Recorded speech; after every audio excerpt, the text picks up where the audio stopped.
Hello friends and welcome to UPSC made simple. ये हमारे prelim series का lecture है जिसमें आज हम बात करने वाले हैं राष्ट्रीय आरोग्य निधि, जो रैन भी बोला जाता है इसको। ठीक है, ये प्रीलिम्स के लिए बहुत इंपॉर्टेंट है बिकॉज आजकल जो कोरोना का इफेक्ट चल रहा है तो इसमें इसका भी एक हाथ है। मतलब you can say it will be very important, health और फैमिली वेलफेयर से रिलेटेड ये स्कीम है। ठीक है, तो एग्जैक्टली क्या है ये ministry of health and family welfare से एक स्कीम है। तो ये स्कीम एग्जैक्टली क्या करती है? इट प्रोवाइड्स फाइनेंशियल असिस्टेंस, मतलब पैसे देती है to poor patients living below the threshold poverty line, मतलब बीपीएल, बिलो पावर्टी लाइन के जो लोग रहते हैं, बिलो पावर्टी लाइन के नीचे जो लोग हैं उनको पैसे देती है। क्यों देती है? जिनको जो क्या बोलते हैं, जो सफ़र करते हैं from threatening diseases like heart, kidney, जो भी लाइफ थ्रेटनिंग डिसीजेज होती है जैसे हार्ट, किडनी, ऐसे कोई डिजीज है तो उनके लिए पैसे देता है।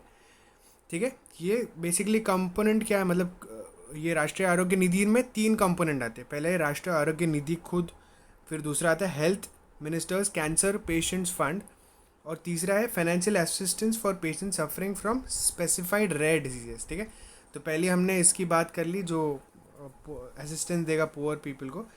सेकेंड वाला है health ministers cancer patient fund. ये क्या करेगा? बेसिकली ये जो भी कैंसर पेशेंट्स है जो सफ़र कर रहे हैं कैंसर, उनको फाइनेंशियल असिस्टेंस प्रोवाइड करेगा।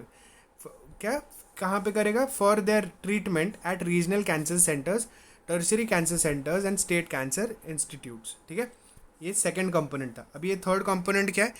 स्कीम फॉर फाइनेंशियल असिस्टेंस, मतलब ये राष्ट्रीय आरोग्य निधि, ये जो तीनों हैं ये फाइनेंशियल असिस्टेंस दे रही है। ठीक है, अब रेयर डिजीजेस मतलब कौन से डिजीजेस हैं वो हम आगे देखेंगे। ठीक है, अभी बेनिफिशरीज एंड एलिजिबिलिटी। बेनिफिशरीज कौन कौन है? Financial assistance to patients below the poverty line, मतलब बीपीएल कैटेगरी के जो लोग हैं 2011 सेंसस के। ठीक है, स्ट्रेट अभी यूपीएससी क्वेश्चन पूछ लेगा। अब ये क्या करता है? बेसिकली फाइनेंशियल असिस्टेंस देता है treatment in government hospitals including speciality government hospital institutes as per the guidelines.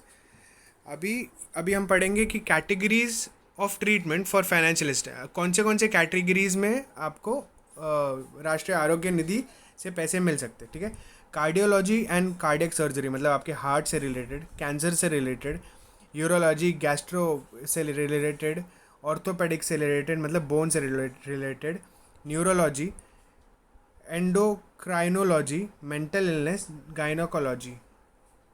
ठीक है, और रेयर डिजीजेस। तो रेयर डिजीज में कौन से डिजीज आते हैं? जैसे स्टेम सेल ट्रांसप्लांटेशन आता है, ऑर्गन ट्रांसप्लांटेशन आता है, रीनल ट्रांसप्लांटेशन आता है, और जो भी पेशेंट्स हैं जिनको किडनी और लिवर में तकलीफ है या ट्रांसप्लांट करने। ठीक है, तो अदर फीचर्स क्या है राष्ट्रीय आरोग्य निधि में? तो ये financial assistance for treatment at government hospitals, ध्यान रखना ये एट गवर्नमेंट हॉस्पिटल्स के लिए, ये प्राइवेट हॉस्पिटल्स के लिए एलिजिबल नहीं है। Those having treatment in private hospital will not be eligible for financial assistance under the scheme. जो करेंगे प्राइवेट हॉस्पिटल में खुद का ये, तो उनको ये स्कीम के लाभ नहीं मिलेगी। ठीक है, financial assistance to eligible patient will be in the form of one time grant. One time grant मतलब आपको एक साथ पैसे दिए जाएंगे।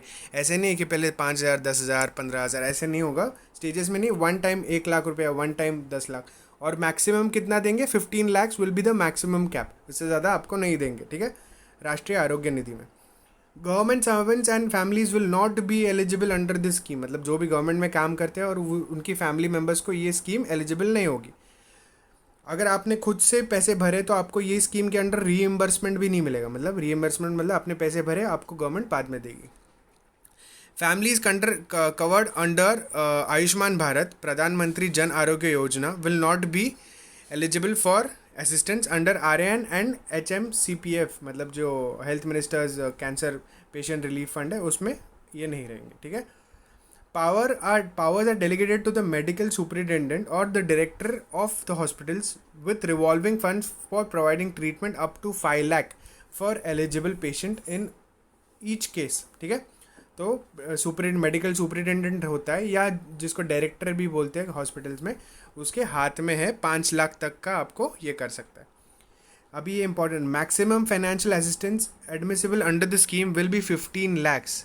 ठीक है, ये डायरेक्टली यूपीएससी पूछ सकते हैं कि 5 lakhs, 10 lakhs, 15 lakhs maximum financial assistance. Finance assistance received under PMNRF, ठीक है, prime minister national relief fund, और from any other patient for treatment shall be deducted. मतलब अगर PMNRF फंड से आपको ऑलरेडी पैसे मिल चुके हैं तो, और 15 लाख बिल हुआ है, 15 लाख दे सकते हैं मैक्स, तो उसमें से आपके थोड़े पैसे काट के आपको बचे हुए पैसे दे देंगे। तो that's all from my side. कोई भी क्वेश्चन या कोई भी डाउट हो तो मेरे को बेझिझक पूछ लिएगा। And please subscribe my channel and share and like if you like the video. Thank you.